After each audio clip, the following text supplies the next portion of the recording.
Disney is always magical, but it can cost a pretty penny, so you always need to come prepared with money. But should you bring cash? Should you take a credit card? Or should you use a travel money card?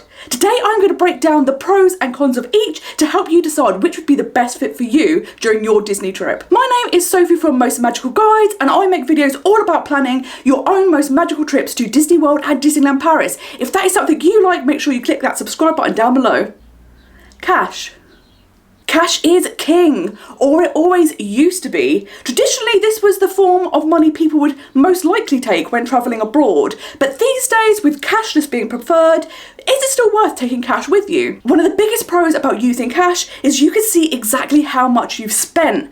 This is really handy for keeping an eye on your budget and knowing if you're overspending or if you've got some more cash to play with whilst you're at Disney. Something I personally like about cash is you can divide it up into different categories. So you can have a pile that is for souvenirs, one that is for dining, one's for tips, and then you know how much you're spending on every single aspect of your trip. Another great thing about using cash is you can buy the foreign currency when the rate is good. This means you don't have to wait until your trip and then use the current conversion rate. You could get the money whilst you are getting the best deal for it. Something else that is great about taking cash with you is you can use it as a backup just in case till systems go down. This is something that occasionally happens from time to time, and in those circumstances ATM queues can get massive. But if you already have some cash on you, you can avoid this because you can already pay instantly because you have your cash with you. The cons to using cash is that Disney is actually currently preferred cashless. So although they will accept cash, they would prefer you to use cards as a means of payment. The downside with taking cash for all of your holiday money is that you are then carrying large sums of cash around with you. This is obviously problematic just in case you were to lose it, if your bag was to be taken, or if you were to be pickpocketed. When you suddenly then have no access to any money, that could put a real dampener and stress onto your trip. Credit card. The pros to using a credit card is they are super easy and convenient to use. They're super small to put in your purse or wallet, and you either tap them or put your PIN number in and the transactions are all done for you. Something else that is great about using a credit card is that you don't need to pay off your balance straight away. Usually it won't come out till the next month or even the month afterwards, so you have a little bit more time to work out your balance and even budget some more money towards it if you have spent more money than you anticipated. Credit cards are also really great to have in case of an emergency. If you were to get stuck in your destination due to freak weather or for illness reasons, then you would be able to use your credit card for purchases you would need whilst you are stuck. Typically, travel insurance doesn't pay out instantly, so it's good to have this as a backup in case you do need to pay out whilst you are there. Another pro to credit cards is now you can get credit cards that are specifically for travel. This means they don't charge you fees if you use your card abroad, and they usually have good exchange rates. This is super handy because you know you are getting a good deal, you've got the convenience of using your credit card, and you don't need to worry about being charged over the odds because you have a card that's specific for overseas travel. One of the biggest cons to using a credit card is it is super easy to overspend. Because you can't instantly see what you are spending, it's very easy to keep tapping and buying things and not realising how much you're spending until you get your bill. One con to credit cards is that if you aren't using one that is set up for international travel, then you could be getting charged fees and you will end up paying over the odds whilst you are abroad. Something else you have to be careful with credit cards is the limit. If you're planning to put a lot of purchases on your credit card, such as the hotel or your food, your transportation, merchandise, if you haven't paid for any of those elements in advance, that could quickly eat up your limit, and then you may end up not being able to use your card for the rest of your trip. Travel money card. Something that has become really popular in recent years are travel money cards. The big companies are companies like Starling, Revolut and the Post Office. So let's look at the pros and cons of these new ways of using money whilst abroad. One of the biggest pros to using a travel money card is the fact that you could put all of your holiday money onto it.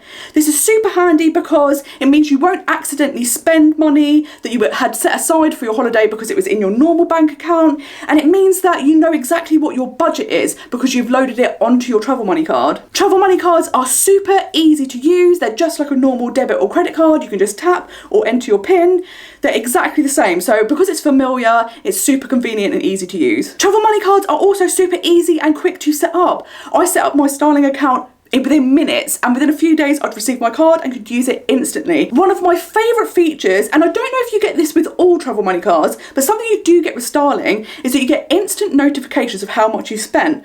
Not only is this handy because you can keep an eye on your budget, but they also tell you how much you've spent in the local currency and in pounds. A lot of travel money cards will also have an app, which means you can keep an eye on your money. You can instantly see how much you've spent and how much is still left in your account, which is really nice and one of the pros over using a credit card, because you are able to instantly see how much money you have left. If during your holiday you were to start running low on money on your travel card, you can set up a transfer between your normal bank account and your travel money card, so whilst you're away you're easily able to access more money if you need to. One of the cons to travel money cards is that unfortunately they are not all created equal.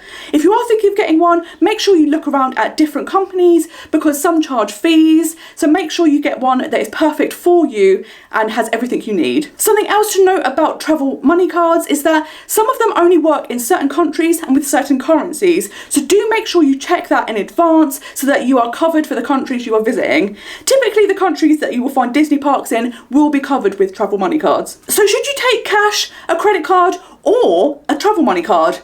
That will come down to personal preference, but something I'm doing is a mixture of all three.